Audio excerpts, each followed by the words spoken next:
Hello, everyone. Welcome to Tuesday of our class.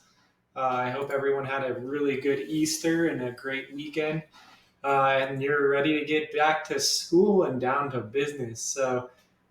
Today we are going to talk about World War One again. So we are going to talk about how the Americans got into World War One, and we're actually going to make it to the end of World War One today. The rest of this week, we're going to talk about the Russian Revolution, and then we will move on. So be looking forward to that. But today, we're going to look at some pictures. We're going to talk about what was going on in the war and what we should take from this war. Remember, this was like the first total war we're ever really seeing where so many countries got involved in this war, and that's why it's considered a world war, obviously. So let's go ahead and get into it, and then we will get her done for today. So this is the first thing we're going to look at. We're going to look at the Western Front. So we really come to a stalemate here in the Western Front. Um, Verdun is going to be one of the biggest battles that we are going to see. It lasts the whole 10 months, so longest battle of World War One, and a little over 1 million soldiers die in Verdun. Still, no one gains any ground.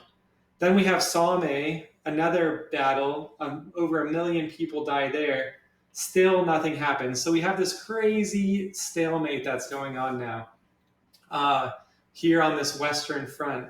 And neither side is really getting an advantage at this point. So millions of people dying, but literally the line doesn't really move for Ally or German movement on this front here in France.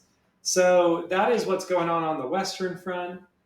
On the Eastern Front, we're having a little bit of a different problem. So on the Eastern Front, we have the Russians, and they are struggling to hold their ground against the Germans. They are not advancing into Germany at all. Germany is not really advancing into Russia, but Russia wasn't as advanced as the rest of the world at this point in time. They didn't industrialize, and because they didn't industrialize, they were on the brink of collapse. I wanted to also add this picture in there. It's of German soldiers that were women. So they were even training women at this point in time as soldiers because they were so desperate at this point in time. Remember, women in battle was kind of a faux pas at this point in time. So this was a pretty big deal. And Russia was not doing as well as the rest of the world in this fight. So on the Western side, we have this huge stalemate, and on the Eastern side, we also have a stalemate, but Russia is really close to collapsing at this point in time. They are not doing well. They weren't ready for this war, and they just hadn't caught up with the rest of the world in industrialization at this point in time. So that is what is happening on the Eastern and Western fronts.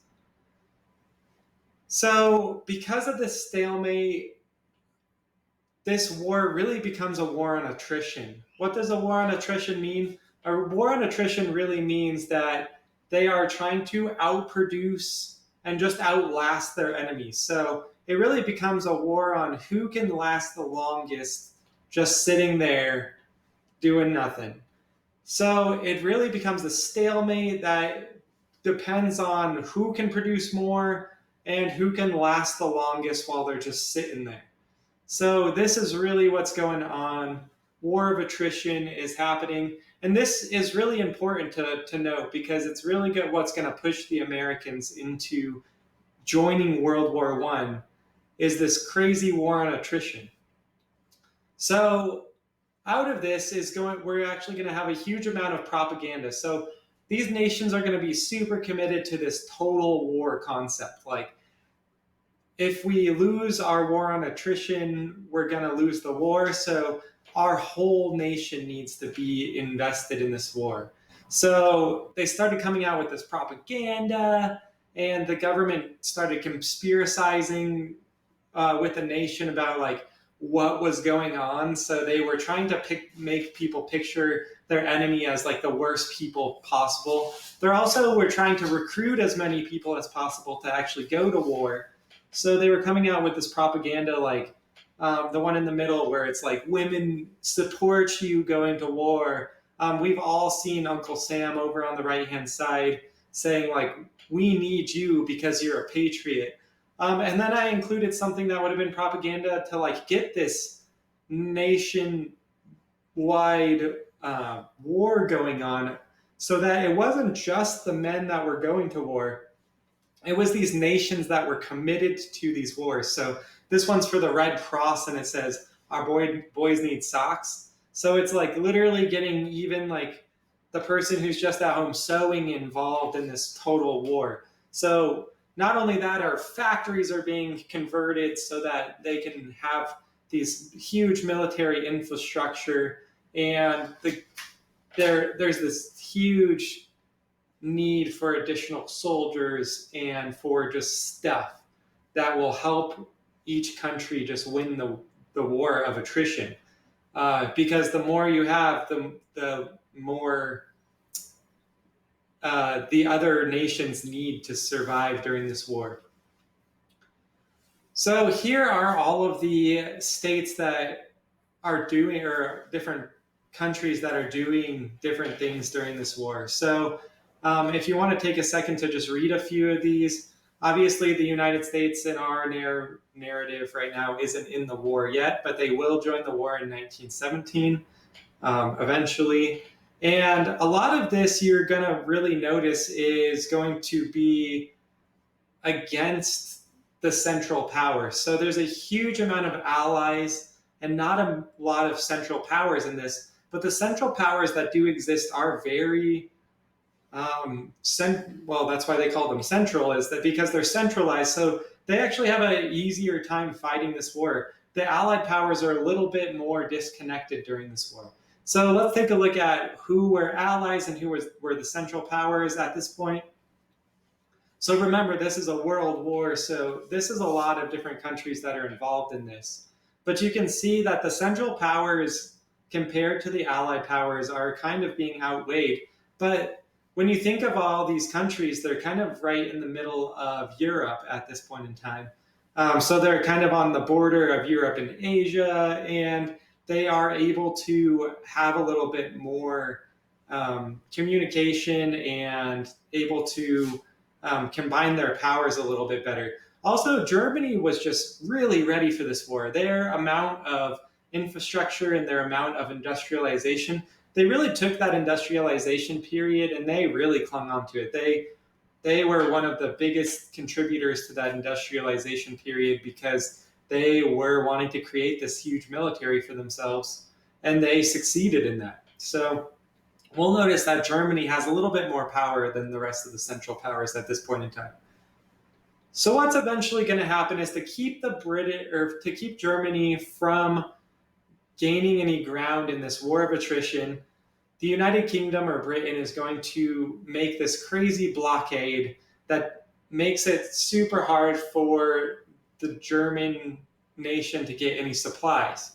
So in retaliation, the Germans just start sinking all of the boats that are coming into Britain and into Europe. So they're going to take their U-boats or these underwater submarines that are definitely relatively new to this era, and they're going to just start sinking as many boats as they possibly can. So each one of these black dots on the screen is actually a different boat that was sunk during World War I. And this is actually only within about a year. All of these boats were sunk by German U-boats. So this is really what is going to bring the United States into World War I.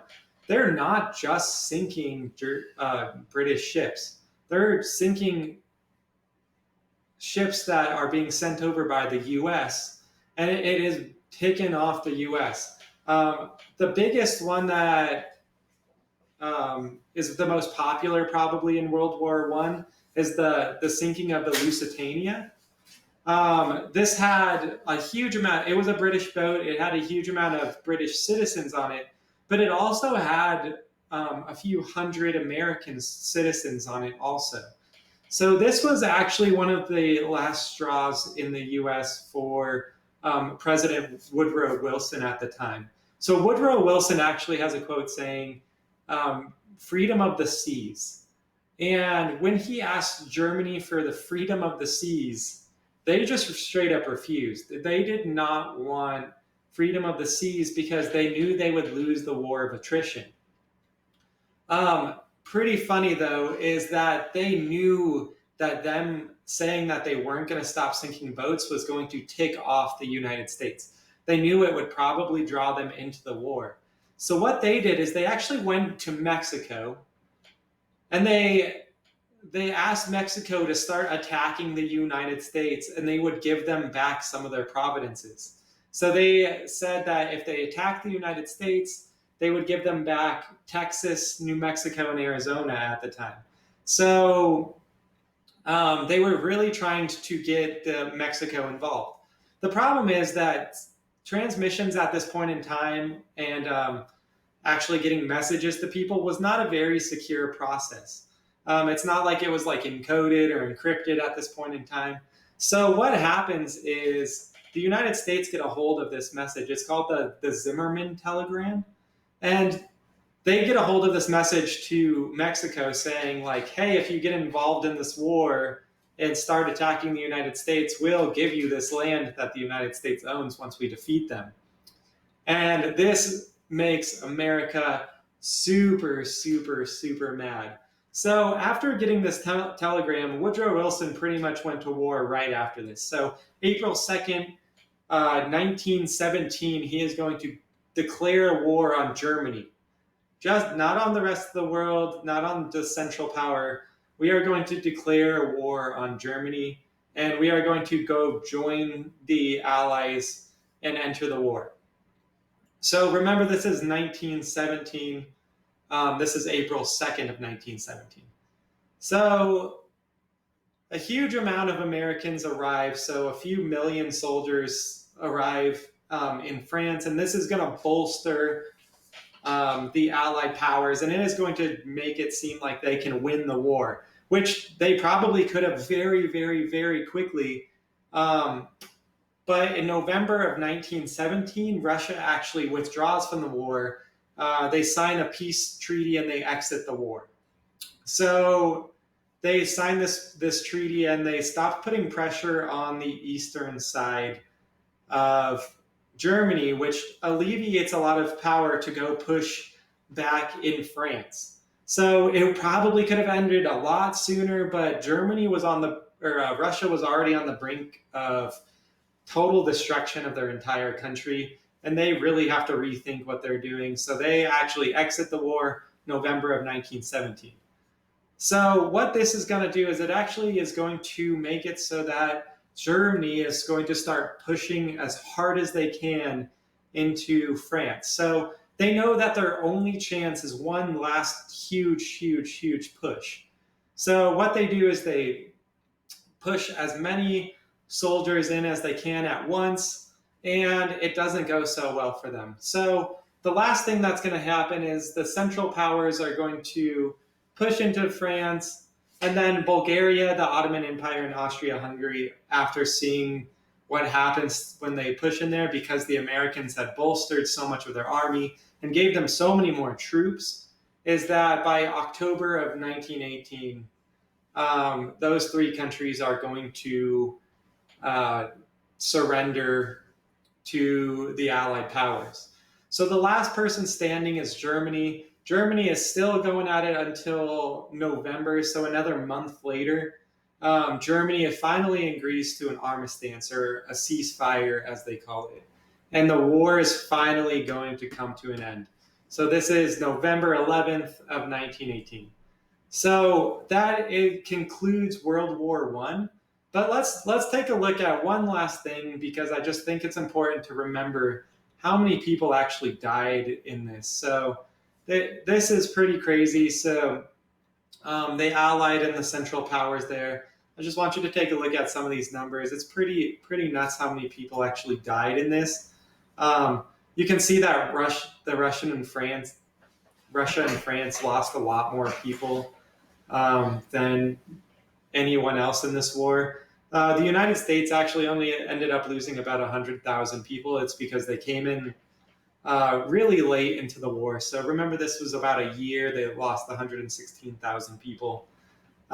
Germany loses a significant amount of people along with Austria-Hungary. The Ottoman Empire was already doing so poorly that they lost a lot of people when it comes into comparison with how many people they already had going to war. So just something to remember. My question for you today, and what I want you to answer in the Google Doc that I am going to post, or the Google form, is do you think if the America had joined sooner, this war would not have lasted as long as it did? It does seem kind of like the United States gets involved and then it ends.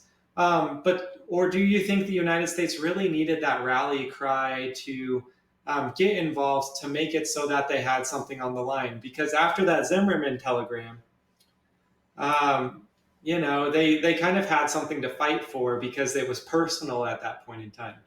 Before this, it wasn't like too personal, and they really didn't have a reason to get involved. So I want you to answer, do you think if the United States got involved sooner, the war would have ended sooner? So go ahead and answer that, and I will talk to you guys tomorrow.